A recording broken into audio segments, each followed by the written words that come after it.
Conscious Spirit Media.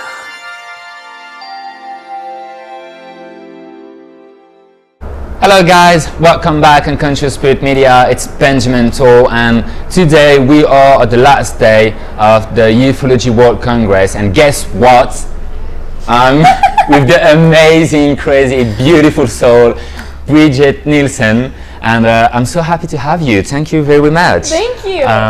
So we're going to talk about amazing things, hybrid child, consciousness, how we can use all this knowledge and move forward in life. So welcome to the show. Thank you. And please, can you say a little bit about you, like let people know how actually, I think how did you get all this information, how you jump into it, just talking a little bit about your background before we really start the subject. Yeah. Awesome. Yay! I've always been receptive, sensitive since I was little, empathic, but it didn't really start getting going until I was out of college, where it was like, all right, now I'm free, and so let me really just be free, and that's when my awakening started, and then I started getting into all this intuitive stuff and spiritual kind of different processes and ancestry and all these different things, and went through all these different trainings, and I was like, wow, this feels so right to me. And over those years, finally kind of the alien thing came up. Wow. Yeah. And then I was like, it was blowing mine. Well, at first I was like, weird. I was like, I don't know what's going on. I'm like, yeah, I can believe past lives, angels, sure. And it's like aliens. So did you how do you say? Did you wear creative blockage? Did you oh, I don't want to believe on this, or? Yeah, I kind of did. Well, I mean, I was like, I have to be open, but I was skeptical, absolutely. Yeah, skeptical. I was looking for this one, And, but then I just keep on, in the circles, there just happened to be people that had experiences, and I was like, well, I can't not accept that. If I'm going to accept that this person had this, past life experience in Egypt, why can I accept that? And I can't accept that they had an experience with an alien. So totally. It just kept on, more people just kind of started coming into my sphere. I had more clients that had more alien experiences. Wow. So finally I was like, okay, I have to accept this. Okay, it's true. Yeah, exactly. So today you are an author, right? Ambassador of the Hybrid Child. You're sharing your knowledge pretty everywhere around the world. You helping people to awake about this, how I can say about this, knowledge. Yeah. So what we can do because it's good to have all this information, but what we can do in our daily lifetime to be more conscious, to be more to really move forward, to really raise up the frequency, to really change, because a lot of people come to me and they say, okay, Ben, I have this knowledge, but what I can do, what's the next step? I'm kind of lost, I'm confused, I don't know where to go, what can I do with all this information, Yeah, I mean, I think it's one of those things where we have the information, and then a lot of us, especially in our generation, have the empathy, and we have that sensitivity, but it's really getting clear about our mission, and clear about our gifts, and what we can then give to the world. But even before that, it's really about getting very present in our daily lives, because one thing can lead to another, and we're just, years pass and we don't end up actually grounding in and giving to the world and really expanding our consciousness. We talk about it all the time. Yeah, all the time. But we don't do it. So in a way it's planning into our lives, conscious expansion, where it's I'm planning this time to be very present. I'm planning this time to meditate. I'm planning this time to go completely away out into nature to truly receive a download of what I need to do. So it's getting that spaciousness to be present, to be receptive, and then from that place, acting on it. Yeah. Because then some people get the download. They're all right, this is what I'm going to do. And then 3 years later, they're still talking about it. It's okay, then you actually have to do it. But why people are not taking the first step?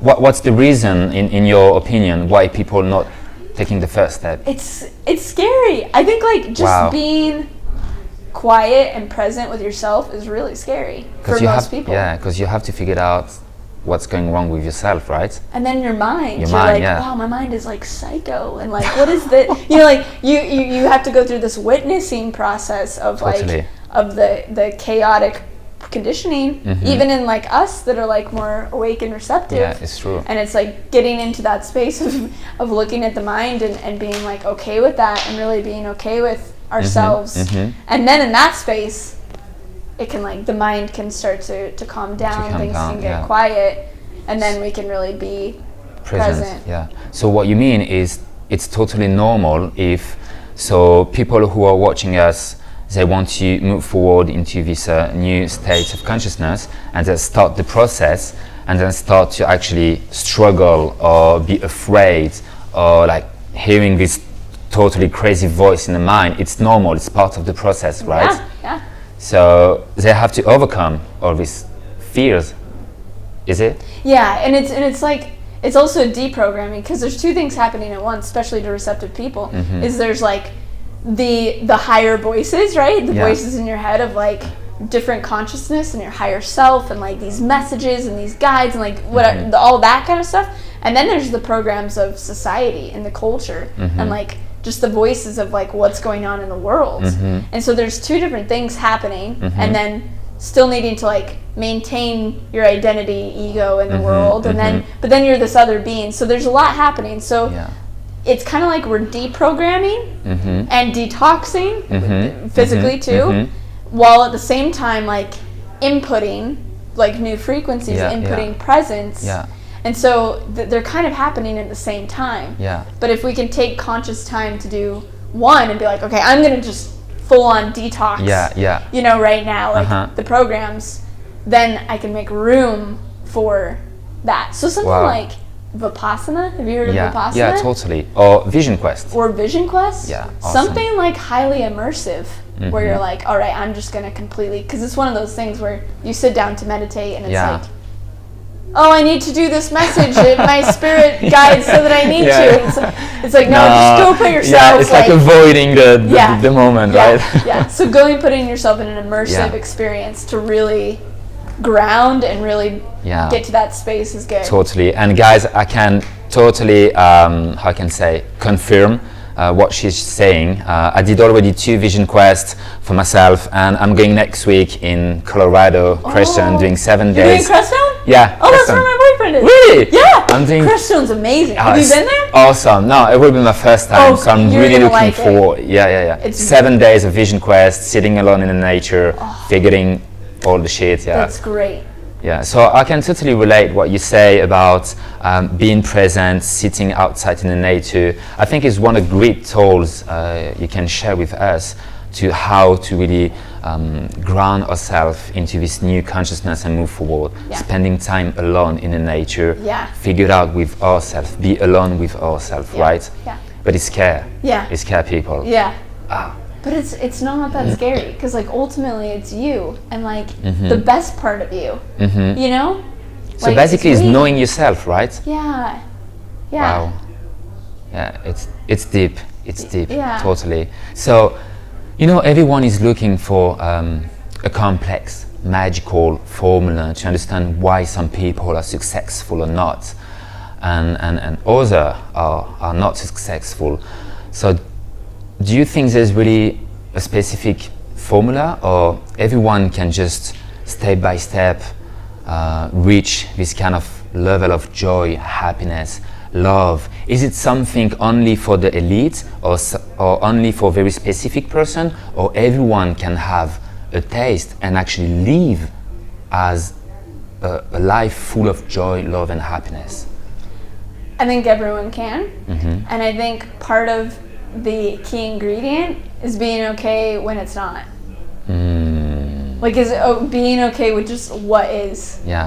Like, so whatever is, just like accepting it and like loving it. And then in that space of acceptance. Like embracing what it is in the present moment. Even it's painful. Even if it's painful. Because we have this tendency when like it's painful, we don't want to see it. We're like pushing it away, you know? So it's part of the process. Yeah. So it's kind of like changing the definitions of like, because we have this idea of like ultimate happiness and joy, and like I am truly, I think I'm happy most of the time. Yeah. Like I'm kind of like rarely happy most of the time. You know, I mean, in the way of, I know that I'm not like most people. Like I have that natural tendency. Yeah. But I don't know that that's the actual goal that we're seeking, because if then we're not happy, like because some circumstance happens or something happens to us, then we're like, oh no, now I'm not happy anymore. And then it's like this game of like, am I happy or am I not happy? And it's polarized. Where it's just like, if you can just accept what is and like acknowledge it and embrace it and kind of like find interest in whatever's going on. That in and of itself is like, can be interesting and deeper in a way. Wow.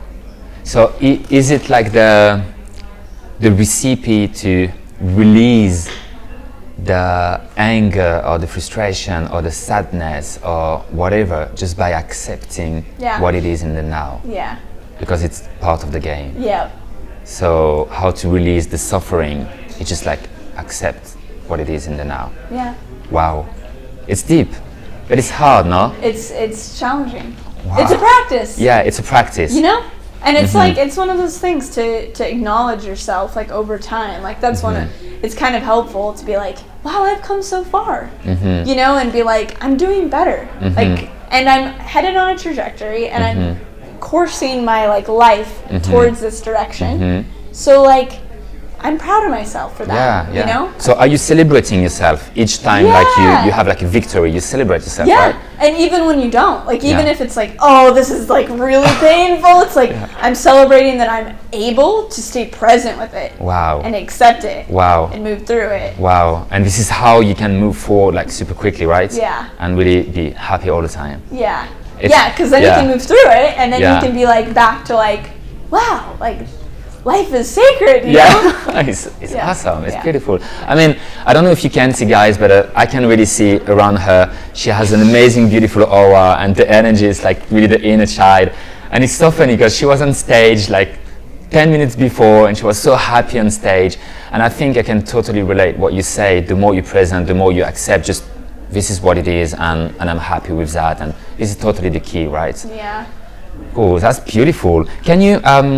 Can we come back a little bit about, before that, you know, everyone watch you and say, wow, she's awesome, I wish I could be like her, but I think they forget you were maybe 5 years later struggling with your life, right? Or maybe 10 years later, and you did step by step every day to reach this level of consciousness, right? So, I've had challenges. I've had like, really bad relationships, you know, like really bad like energetic kind of trauma stuff from like you know, stuff going on. So you're still humans. And it's like I had to work through it. I had to like show up to whatever different like healing modality or whatever like level of presence and like level of like, okay, I have to like look at this and go into it, and I had to do that work, and I still do. On different levels, it's different layers. So the challenge is still here, right? It's just I've gotten better at it, and I don't resist it as much anymore. And I know that it will end up passing. Like I'll get through it because I have before. So there's a momentum that comes like, to this kind of thing. Wow. So basically, what you're sharing with us is you don't have to be great to start, but you have to start if you want to be great, right? Good one. Wow. We record. I mean, it's beautiful because, thank you very much for sharing. I think it's going to be really helpful for people because most of the people, they think they need to be so great to just start. But so that's why everyone is procrastinating, right? So we need to start somewhere. Even it's painful, we need to start somewhere, right? Definitely. Wow. Okay, cool. Thank you so much for this knowledge. And just ending with a hybrid chai, if you want to share a little bit more, just what is it, how we can recognize, how we can move forward with this. So the hybrid children is kind of a step-up program. So this idea of like indigo kids, like star children, like that kind of energy. We've been like stepped up frequency-wise, like over this past 100 years, and we're feeling it. And on this, in the star realm, in the galactics, the same things like happening is there's been these kids created through the abduction programs, through us, like through our kids, that are a little bit lower energy, but still higher than ours, to be able to like make contact with us. Okay. Very similar energy to the babies being born now, and so it's just one of the ways that we can begin like actual physical contact. Wow, awesome. That was a good. That was a quick summary. Yeah. It was perfect. It was really good. So, Bridget, honestly, thank you very much for your time today. It's really amazing to have you and to speak with you. I think I could talk hours and hours sharing about it. Definitely looking forward to have you in London, because it could be awesome to share the stage together. And final words for the audience, and just let people know how they can find you. If you have the website, if people want to contact you, so we will put information in the description, guys. Breathe. It's okay. You can make it, and you're rocking it.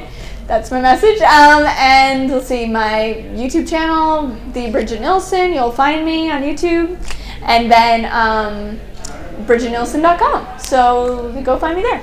Awesome. She's the one. Yeah, thanks. Thank you. Thank you.